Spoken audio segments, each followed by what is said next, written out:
Welcome back to my channel. So ఈరోజు ఈ వీడియోలోకి వచ్చేసరికి ఏంటంటే డ్యూరింగ్ ప్రెగ్నెన్సీలో ఉమ్మనీరు పెంచే ఆహార పదార్థాల గురించి అయితే తెలుసుకుందాం. అలాగే ఉమ్మనీరు తగ్గితే వచ్చే సమస్యలు, ఉమ్మనీరు పెరిగితే వచ్చే సమస్యలు అన్నిటి గురించి అయితే తెలుసుకుందాం.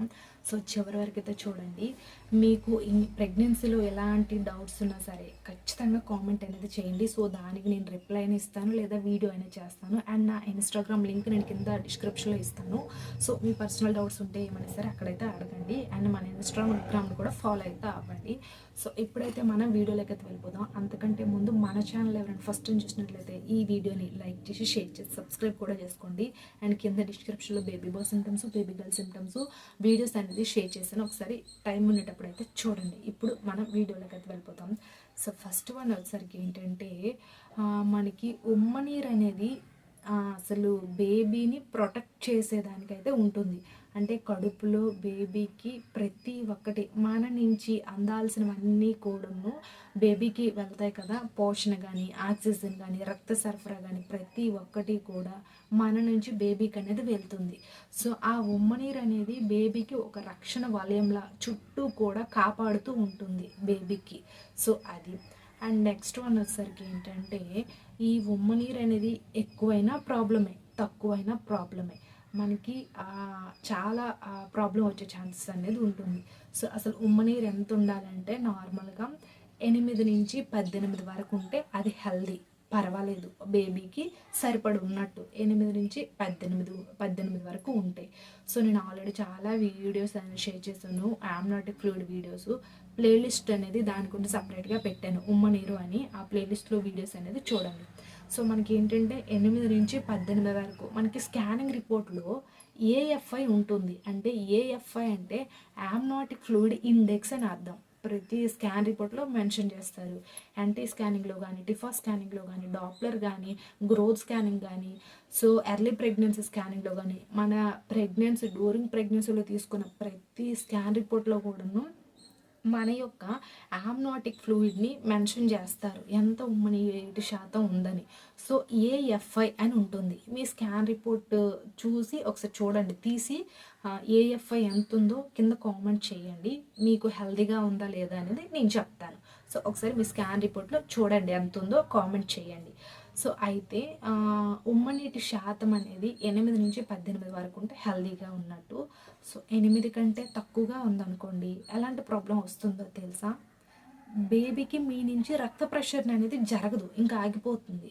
ఆగిపోయి బేబీ అనేది మూత్రం, అంటే టాయిలెట్ అనేది బేబీ కడుపులోనే పోస్తుంది. ఆ మూత్రం అనేది ఇంకా వెళ్ళదు, అది ఒక ప్రాబ్లం వస్తుంది.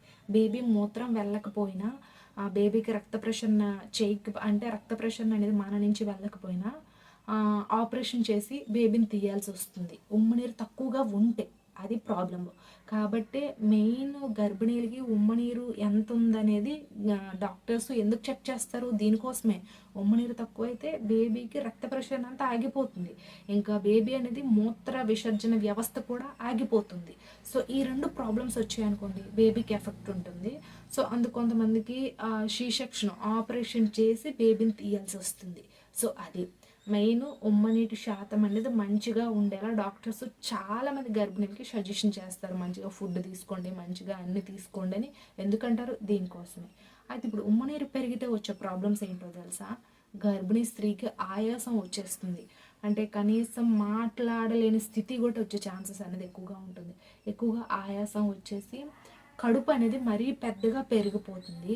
సో అలా పెరిగిన పొట్ట అనేది ఒక ఒక బెలూన్ ఉందనుకోండి, ఒక పిన్తో పొడిస్తే ఒక్కసారి పగిలిపోతుంది కదా. సేమ్ అలాగే ఈ ఉమ్మనీటి శాతం అనేది ఎక్కువగా పెరిగిందనుకోండి, గర్భిణీ స్త్రీలకి ఆయాసం వచ్చేసి చాలా ఇన్ఫెక్షన్లు వస్తాయి. మెయిన్ ఇన్ఫెక్షన్ వస్తుంది ఉమ్మనీటి శాతం అనేది ఎక్కువగా పెరిగితే. ఫస్ట్ ఆఫ్ ఆల్ ఆయాసం, సెకండ్ వన్ ఇన్ఫెక్షన్ వస్తుంది. ఇన్ఫెక్షన్ వచ్చిన తర్వాత ఫైనల్గా బేబీకి ఉమ్మనీరు పెరిగితే బేబీ కడుపులో మరణించే ఛాన్సెస్ కూడా ఎక్కువగా ఉంటుంది. కాబట్టి ఉమ్మనీరు అనేది పెరగకుండా చూసుకోవాలి, తగ్గకుండా కూడా చూసుకోవాలి. సో పెరిగితే బేబీ మరణించే అవకాశం అనేది ఎక్కువగా ఉంటుంది. అలాగే ఆ ఉమ్మనీరు బాగా లీక్ అయిపోయి బేబీ చనిపోతుంది. అలాగే గర్భిణీకి ఆయాసం వచ్చేసి లేనిపోని కంప్లీట్గా ఇన్ఫెక్షన్ చేరిపోతుంది. కాబట్టి ఉమ్మ నీరు పెరగకూడదు అండ్ తగ్గకూడదు. 8 నుంచి 18 వరకు అయితే ఉండాలి. సో అది చూసుకోండి. సో ఇప్పుడు మెయిన్ మ్యాటర్కి వచ్చేసరికి ఏంటంటే, ఉమ్మ నీరు తక్కువగా ఉండేవాళ్ళు మంచిగా పెరగాలంటే ఏం చేయాలో ఈ వీడియోలో అయితే చెప్తా. సో ఫస్ట్ వన్ వచ్చేసరికి ఏంటంటే, మ్యాక్సిమం చాలామంది గర్భిణీలకి ఉమ్మ నీరు తక్కువగానే ఉంటుంది. ఎందుకంటే ఇంకా బేబీ పెరుగుతూనే కొద్దీ ఉమ్మ నీరు తగ్గిపోతుంది ఫైనల్గా 9th మంత్కి వచ్చేసరికి.